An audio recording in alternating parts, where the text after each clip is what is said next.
자, 오늘 우리가 마태복음 21장 유명한 장입니다. 이제 예수님께서 십자가 달리시기 위해서 예루살렘 성으로 입성하시는 그런 장면이 나오지요. 우리가 늘 그 종료주일, 고난주일 때마다 이 말씀을 생각하고 묵상하기도 합니다. 오늘 본문을 보면은 예수님께서 이제 거기 있는 사람들도 또한 그런 얘기를 했어요. 15절 말씀을 보면 대제사장들과 서기관들이 예수께서 하시는 이상한 일들이 여기에 지금 일어나고 있다. 그럼 뭐가 도대체 이상한 거냐? 첫 번째는 예수님께서 지금 예루살렘 성으로 입성하실 때 사람들의 환호성을 보면 예수님을 왕으로 지금 영접하고 있는 그런 모습을 볼 수가 있는데요. 예수님께서 왕이 타는 말이 아닌, 더군다나 무슨 백마와 같은 그런 누가 봐도 정말 좀 있어 보이는 그런 어떤 것이 아닌 짐을 나르는 데 주로 쓰였던 나귀, 그것도 멍에를 매지 않은 새끼 나귀를 타셨다라고 하는 것입니다. 그래서 이것이 이제 대단히 어떻게 보면 우스꽝스러운 모습일 수가 있는 거예요. 그 당시에 보면 나귀를 통해서 사람들이, 지금도 그 지역 사람들이 그러거든요. 짐을 이렇게 실어서 운반하는 그런 도구로 지금도 쓰고 있습니다. 그런데 그 나귀를 사람이 이렇게 타잖아요. 그러면 뭔가 위험이 있고 막 뭔가 이렇게 좀 사람들이 우러러 볼 만한 그런 게 아니라, 나귀를 사람이 타게 되면 조금 소위 말하면 폼이 안 나요. 되게 좀 우스꽝스러워 보이기도 하고, 이게 나귀가 뭐 말처럼 이렇게 아주 멋있게 달리는 것도 아니고, 뭐 이게 총총총총 걸으면서 이렇게 막 뛰기도 하고요. 또 뭐 걸어도 그 나귀를 이렇게 타고 가는 것이 별로 그렇게, 나귀의 생김새도 그렇고 별로 그렇게 위험이 있어 보이는 그런 동물은 아닙니다. 그런데 예수님께서 그 나귀 새끼를 타셨다. 바로 예수님께서 겸손의 왕으로 이 땅 가운데 오셨다. 우리가 앞서서 봤듯이 이제 20장 우리 28절에 이런 말씀이 있었잖아요. 인자가 온 것은 섬김을 받으려 함이 아니라 도리어 섬기려 하고 자기 목숨을 많은 사람들의 대속물로 주려 함이니라. 예수님의 삶은 태어나실 때부터 시작해서 마구간이었고, 예루살렘의 고난을 받으시기 위해 들어가실 때에도 새끼 나귀를 타시고 겸손의 왕의 모습으로 그러고 들어가셨습니다. 이 모습은 어떻게 보면 상상을 초월하는, 좀 어떻게 사람들이 생각할 때 이상하다, 이상하다. 차라리 걸어 들어가든지 아니면 말을 타든지. 그런데 새끼 나귀를, 그것도 그걸 타고 들어가신다. 참 이상한 모습이라고 하는 것이죠.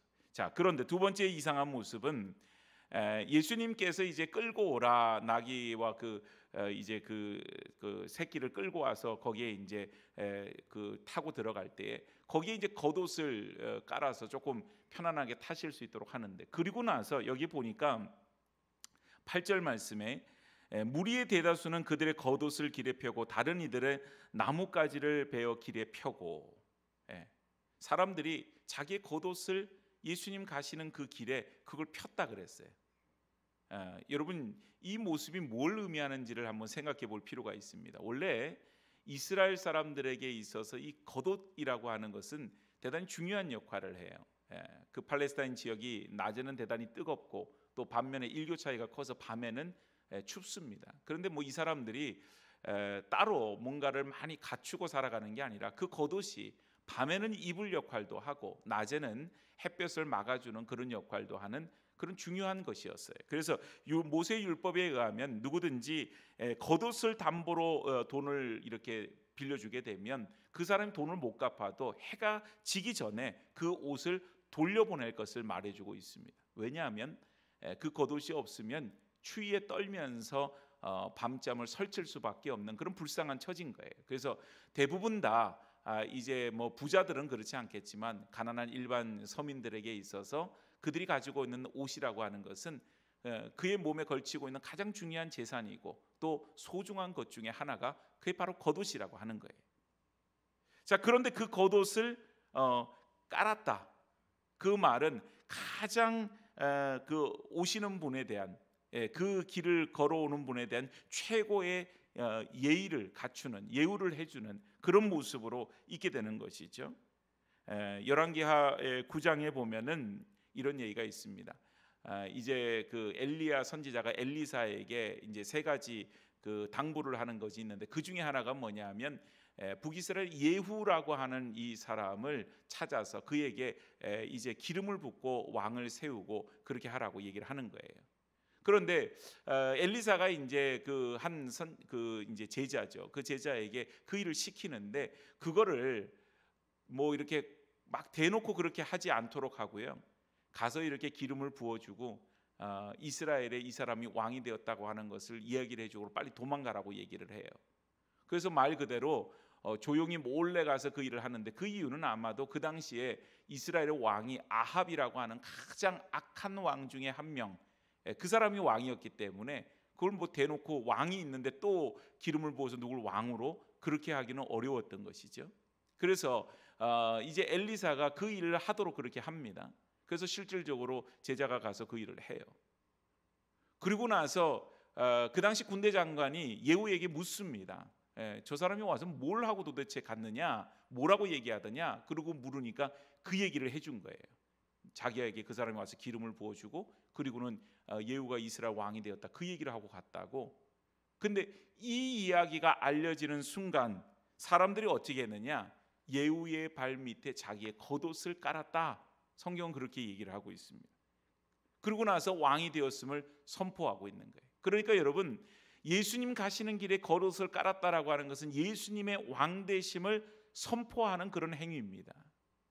예수님 왕 되시는 행위를 지금 같으면은 무슨 카페트, 붉은 그런 양탄자 카페트를 깔고 그리고 나서 위풍당당하게 지나가시겠지만 그 당시 뭐 그런 게 없잖아요. 그러니까 자기들이 입고 있는 그 겉옷, 가장 소중한 것을 깔아서 최고의 예우로서 왕 되신 예수님이 이제 겉옷을 밟고 이렇게 예루살렘 입성하시도록 그렇게 이제 그 사람들이 하고 있는 거예요. 그리고 나서는 어떻게 하고 있어요?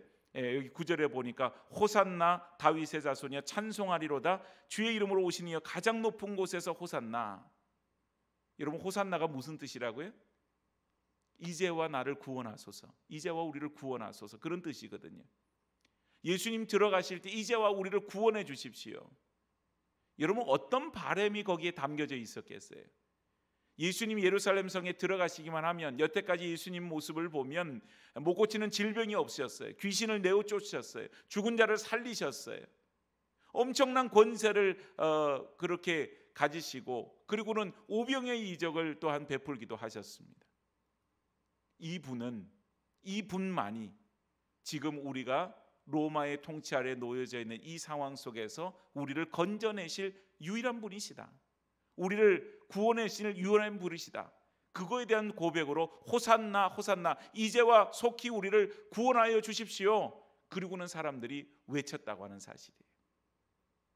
그런데 여러분, 예수님께서 이제 그곳에 들어가신, 예루살렘 들어가시고 나서 성전에 들어가시는 12절에 거기에 예수님이 기대하던 바대로, 회중들이 기대하던 바대로 뭔가 왕으로서 그곳에 들어가서 아마도 본인이 좀 더 백성들을 이렇게 선동하고 그랬으면 예수님이 뭘 어떻게 하지 않았어도 백성들이 들고 일어나서 예수님 왕이 되었을 거고, 거기에 있는 정말 그 백성들을 탄압하거나 했던 그 무리들을 내쫓기 위해서 어떤 뭔가를 일으켰을 수도 있을 겁니다. 마치 우리나라 3.1 만세 운동이 일어난 것처럼 뭐 그런 어떤 일들이 일어났을 수도 있어요. 그런데 여러분, 예수님 들어가셔서 뭘 하셨습니까? 성전 정화, 성전을 청결케 하시는 일을 하셨어요. 성전에 들어가서 12절에 보니 성전 안에서 매매하는 모든 사람들을 내쫓으시며 돈 바꾸는 사람들의 상과 비둘기 파는 사람들의 의자를 둘러 엎으시고 그들에게 이르시되 기록된 바 내 집은 기도하는 집이라 일컬음을 받으리라 하였거늘 너희는 강도의 소굴을 만드는도다 하시니라. 여러분, 이 말씀을 어떻게 해석하세요? 어떤 경우는 오해해서 예전에 그런 일들도 있었어요. 여성교회가 이제 어떤 사업 자금을 마련하기 위해서 이제 예배 끝나고 나서 우리 회원들을 통해서 뭔가 이렇게 팔기도 하고, 그래서 그 이제 수익금으로 인해서 뭔가 이렇게 사업을 하기 위해서 힘쓰는 그런 일들이 있었거든요. 그걸 못하게 하는 거예요. 왜요? 성전은 만민이 기도하는 집이 장사하는 곳 아니라는 거예요. 그 근거가 되었던 말씀을 이 말씀을 삼습니다. 근데 여러분 잘 생각해 보셔야 돼요. 왜 예수님께서 지금 성전에서 장사하는 그 사람들의 상을 엎으셨는가? 또 돈을 매매하는 바꾸는 사람들, 환전하는 거잖아요. 그건 도대체 뭔가? 그리고 비둘기 파는 사람들은 도대체 뭐 하는 사람들인가? 그 당시에 이제 누구든지 이스라엘 그 백성들에게 있어서 이제 그 14세가 되어지는 그런 백성들은, 이제 남자들은 특별히 6월절이 되면은 성전에 가서 하나님께 보여야 돼요. 그런데 그 중에서 19세 이상이 된 자는 뭘 해야 되느냐 하면 성전세라고 하는 돈을 성전에다 납부를 해야 됩니다. 그러니까 그거는 1인당이에요. 1인당 그 성전세라고 하는 것을 납부하는데 그게 얼마냐 하면은 보통 반세겔 정도의 돈을 이제 내야 된다 그럽니다. 이 반세겔이라고 하는 거는 노동자의 하루 절반의 품삯이라 그래요. 그러니까 여러분 적지 않은 돈이죠. 이게 왜냐하면 한 사람이 낸다 그래도 뭐 오늘날 기준으로 보면 하루 일당 뭐 15만 원 이렇게 잡으면 하루 반나절이니까 그렇게 저렇게 따지면 20만 원이 좀 넘는 돈이잖아요. 그걸 성전세로 바쳐야 되는 거예요. 1년에 한 번씩. 그런데 이때에 주의해야 될 것이 있습니다. 뭐냐 하면 로마의 화폐로는 낼 수 없어요. 왜? 거기에는 황제의 얼굴이 그려져 있기 때문에. 그래서 로마의 화폐로는 낼 수가 없고 성전에서 쓰는 돈이든지 유대인들이 쓰는 돈이든지 하여튼 그 돈으로 내야 되는데, 그 당시에 일반적으로 통용되어졌던 돈이 뭐냐? 로마의 화폐였다고 하는 사실이에요. 그러니까 사람들이 성전에 드릴 돈들을 가지고 있지를 않아요. 그 돈을. 그런데 반드시 성전세를 낼 때는 로마의 화폐는 안 되고 그걸 가지고 내야 되니까 이거를 돈을 바꿔야 된다고 하는 겁니다. 그러니까 여기까지는 하나님 앞에 드리는데 황제의 얼굴이 그려져 있는 거 안 된다. 그리고는 그들이 전통적으로 쓰던 그 화폐를 가지고 내라. 뭐 괜찮죠. 그때까지는. 그런데 문제는 뭔가? 그 화폐를 교환해 주는데 성전을 이제 관리하는 대제사장들, 제사장들과 결탁해서 그 환전을 해주는 사람들이 엄청난 폭리를 취했다라고 하는 사실입니다. 그래서 얼마를 도대체 취했냐? 반세겔짜리 성전 동전을 하나 환전하는데 수수료가 얼마냐? 노동자의 하루 품삯이었대요. 그러니까 20몇만 원 환전하는데 여러분 15만 원을 그 환전 수수료로 내야 되는 거예요. 여러분 이게 말이 되는 거예요? 도둑이죠, 그죠? 자, 그리고 여기에 보니까는 비둘기 파는 사람이 있다 그랬어요. 그 당시에 하나님 앞에 이제 성전 나와서 하는 일이 제사를 드리는 일인데, 이 제사를 드림에 있어서는 뭘 가지고 와야 되느냐? 제물이 있어야 되잖아요. 그러니까 제물을 구하는 방법은 두 가지입니다. 하나는 집에서부터 그 제물을 데리고 오는 거예요. 뭐 비둘기면 비둘기를 준비해서 갖고 오는 거죠. 그리고 그걸 만약에 갖고 오지 않았으면 그 현장에서 비둘기를 사는 거예요. 자, 그런데 문제는 뭔가? 비둘기를 가지고 와서 무작정 그냥 이거 제사를 드리겠으니 이 비둘기를 가지고 제사 지내주세요, 이렇게 안 된다는 거예요. 그 제물이 제사를 드리기에 적합한지 그렇지 않은지를 제사장으로부터 그거를 확인을 받아야 돼요. 그런데 여러분 뭐 그 당시에 제사장이 만일 뭐 결탁이 돼 있지 않고 이렇게 정직한 그런 것이라면 당연히 흠이 없고 깨끗한 그런 비둘기를 가져오면 이거 제사 드리도록 해야 되는데, 어떻게 하든지 흠집을 잡고 트집을 잡아서 말 그대로 무슨 그 비둘기 다리에 점 하나 있는 걸 가지고 얘는 흠이 있어서 안 돼, 그리고는 다 이렇게 안 된다고 이렇게 빠꾸를 시키는 거예요. 그러면 어떻게 해야 됩니까? 제사 드리러 와서 비둘기 사야 되잖아요. 그 자리에서, 그죠? 제물을 사야 돼. 그러면 그 당시에 예를 들면 비둘기 한 쌍을 그 자리에서 일반적으로 바깥에서 사는 돈이 한 10만 원 정도 든다고 하면 무려 19배의 폭리를 취했대요. 그러니까 190만 원에 사야 되는 거예요. 10만 원짜리를 그 성전에서. 그렇게 해야만 제사를 드릴 수가 있는 겁니다. 그러니까 여러분 지금 이 얘기는 어떤 의미겠어요? 말 그대로 예수님께서 말하는 것처럼 내 집은 기도하는 집이라 일컬음을 받으려 하였는데 너희는 강도의 소굴로 만드는도다. 강도의 소굴이라고 하는 것은 누구의 것을 착취해서 뺏는 그런 어떤 사람들의 소굴이 되었다 이 말이죠 지금. 그러니까 성전에서 온갖 그런 제사장들과 결탁된 그런 매매하는 사람들이 환전을 하거나 비둘기를 팔거나 이런 걸 통해서 뭐 이거는 뭐 바깥에서보다 10%를 더 비싸게 받고 20% 비싸게 받는 게 아니라 그냥 이거는 뭐 엄청난 폭리를 취해서 강도처럼 빼앗는 그런 일들이 그 가운데 있었다고 하는 겁니다. 그래서 예수님이 이런 말씀을 하시는 거예요.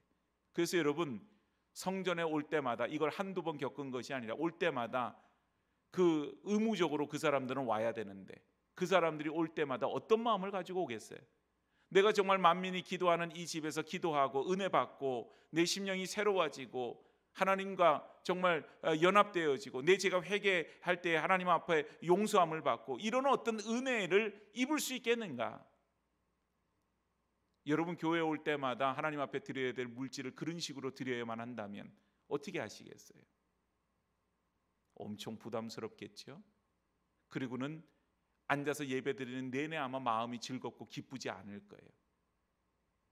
뭔가 하여튼 억울하기도 하고 막 기분이 나쁘고, 그리고 뭔가 하여튼 강탈당한 것 같고, 그런 마음이 크게 들지 않겠어요? 오늘 주님께서 정말 예루살렘 성전에 들어가셔서 왕이 되고자, 물론 주님께서는 왕으로 오신 분이시지만 그 왕이 되고자, 그들이 바랬던 왕이 되고자 했던 것이 아닌, 성전에 들어가서 그곳을 깨끗하게 하고 그곳이 원래의 목적대로 만민이 기도하는 집, 하나님 앞에 슬픔과 하나님 앞에 괴로움을 가지고 기도할 때 하나님의 은혜를 경험하고 하나님 안에서 회복을 경험하는 그런 장소로서의 성전, 그것을 주님께서는 만들기를 원하셨습니다. 오늘 여러분, 우리의 교회가 그런 장소가 되어져야 되잖아요. 하나님이 기뻐하시는 장소, 주의 전에 나와서 하나님의 은혜가 폭포수와 같이 내리는 교회, 그래서 우리가 예배할 때마다, 찬양할 때마다, 하나님의 말씀을 들을 때마다 우리의 마음이 뜨거워지게 되고 우리의 삶에 결단이 일어나게 되어지고 정말 하나님과의 관계가 회복되어지는 그런 놀라운 역사가 일어나야 될 줄로 믿습니다. 오늘 여러분, 교회가 잠자게 되어지면, 영적으로 어두워지게 되면 이 속에서 본질이 아닌 이런 것들이 오히려 본질처럼 자리를 잡게 된다고 하는 사실이에요. 우스갯소리로 그런 얘기를 하잖아요. 교회에서 분쟁이 생기고 싸우는데 뭐 하나님께서 뭘 원하시는가, 뭘 기뻐하시는가, 그런 문제로 안 싸운다고요. 피아노를 이쪽에 둬야 되나 이쪽에 두는 거, 그거 갖고 싸운다는 거죠. 오늘 여러분, 하나님의 교회는 만민이 기도하는 집입니다. 하나님의 은혜가 충만해야 되는 그런 장소가 되어져야만 합니다. 다른 말로 말하면 성도들은 이전에 나와서 하나님 앞에 구하고, 우리가 아까 찬양 불렀던 것처럼 나는 믿노라, 하나님이 함께하여 주심을 믿노라, 하나님께서 살아서 나를 위해 역사하여 주심을 내가 믿노라, 그렇게 고백하며 나아갈 때 하나님이 역사하여 주시고 함께하여 주심을 정말 이 전에서 우리가 예배하는 가운데 경험하고 하나님 앞에 다시금 우리의 믿음 가운데 고백하고 결단하는 그런 예배와 그런 성전이 되어져야 할 줄로 믿습니다.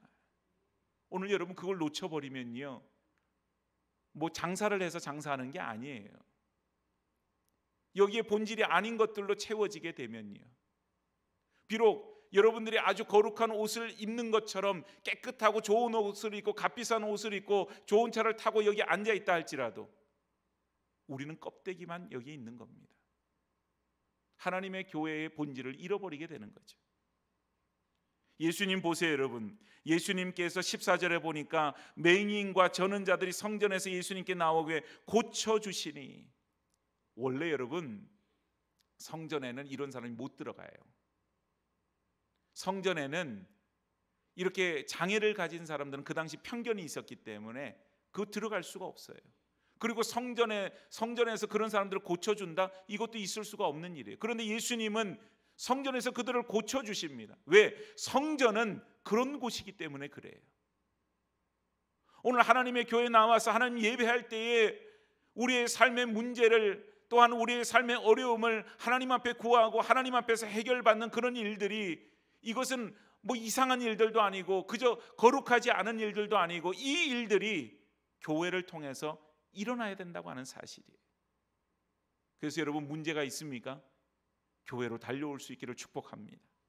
문제가 있으면 예배에 나와야 돼요. 문제가 있으면 하나님 앞에 엎드려야 돼요. 문제가 있으면 하나님 앞에 기도하며 부르짖어야 돼요.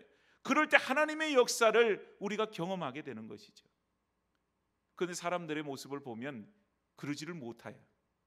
문제가 있으면 세상으로 도망갑니다.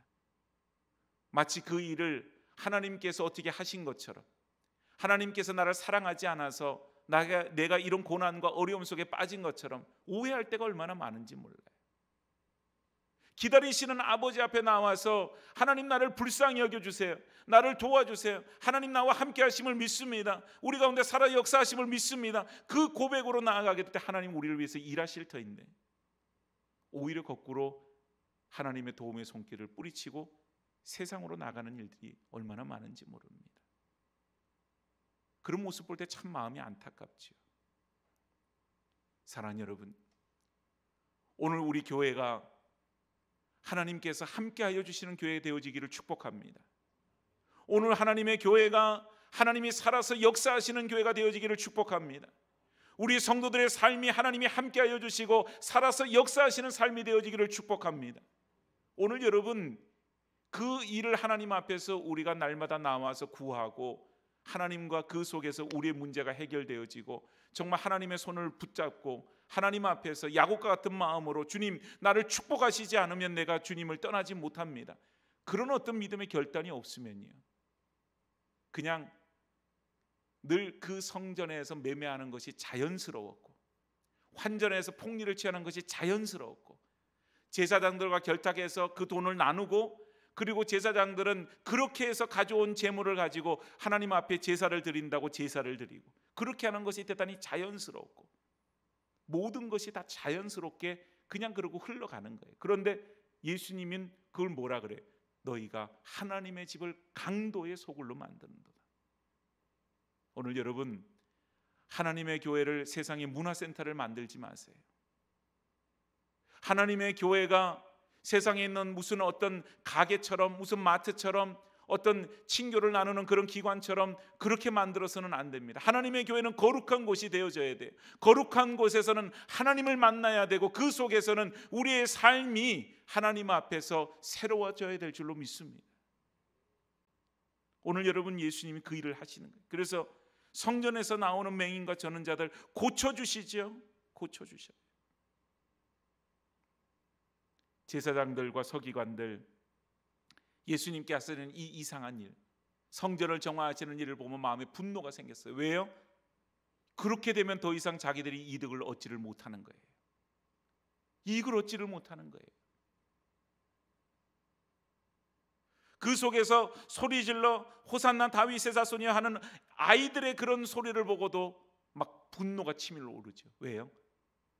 그 아이들의 소리가 듣기 싫어서라기보다는 지금 예수님이 한 그 일 통해서 자신들의 이익을 빼앗겼기 때문에 그런 겁니다. 오늘 주님은 그곳에 더 이상 있지 않으세요. 성 밖으로 베다니에 가서 거기에 유하시니라. 나사로를 살리셨던 그곳, 마르다와 마리아가 있던 그곳 가서 예수님이 머무시는 것을 보게 되어집니다. 주님이 아무리 거룩한 성전이라고 자기들이 외친들 강도의 소굴이 되었던 그곳에서 예수님 머무실 수가 없었던 거죠. 세상에 화려한 곳은 많아요. 좋아 보이는 곳 많습니다. 비싸고 좋은 곳 뭐 엄청나게 많습니다. 그러나 여러분, 우리 주님은 어디 계실까요? 우리 주님 계신 곳은 어디입니까? 바로 주의 교회가 주님 계신 곳입니다. 우리는 이렇게 지금 리모델링해서 본당이 아주 잘 되어졌고 좋은 환경에서 우리 예배하지만 그렇지 않은 형편에 있다 할지라도 주님은 하나님의 교회 속에서 우리 성도들을 만나 주시기를 원하십니다. 그래서 그 만남 속에서 우리의 신음소리를 들으시고 우리의 외침을 귀 기울여 들으시고 그 속에서 하나님께서 정말 살아서 역사하여 주시기를 주님 원하시는 거예요. 오늘 여러분, 우린 그 주님을 하나님의 교회 속에서 만나야 할 줄로 믿습니다. 우리의 삶 속에 문제가 있을 때 하나님께 가지고 나와 하나님 앞에 구하고 하나님 앞에 정말 은혜를 구할 때 하나님께서 살아서 역사하여 주심으로 우리의 문제들이 해결되어지고 그 속에서 하나님의 살아계심을 다시 한번 우리가 찬양하며 높여드리는 그런 놀라운 역사가 있어져야 될 줄로 믿습니다. 오늘 모든 주의 성도들이 하나님 앞에서 그 고백으로, 그 믿음으로 세워져서 하나님의 성전, 하나님의 교회 속에서 정말 있어야 될 일이 있고, 그래서 우리가 기도하는 것처럼 주여 교회가 교회되게 하여 주시옵소서, 성도가 성도되게 하여 주시옵소서, 그 기도가 우리 평강교회 속에서 이루어지는 놀라운 역사가 있기를 주의 이름으로 축복합니다. 원래 그 찬양을 하려고 했던 곡이 있었는데 이 곡을 바꾸도록 하겠습니다. 아까 우리가 불렀던 찬양 나는 믿노라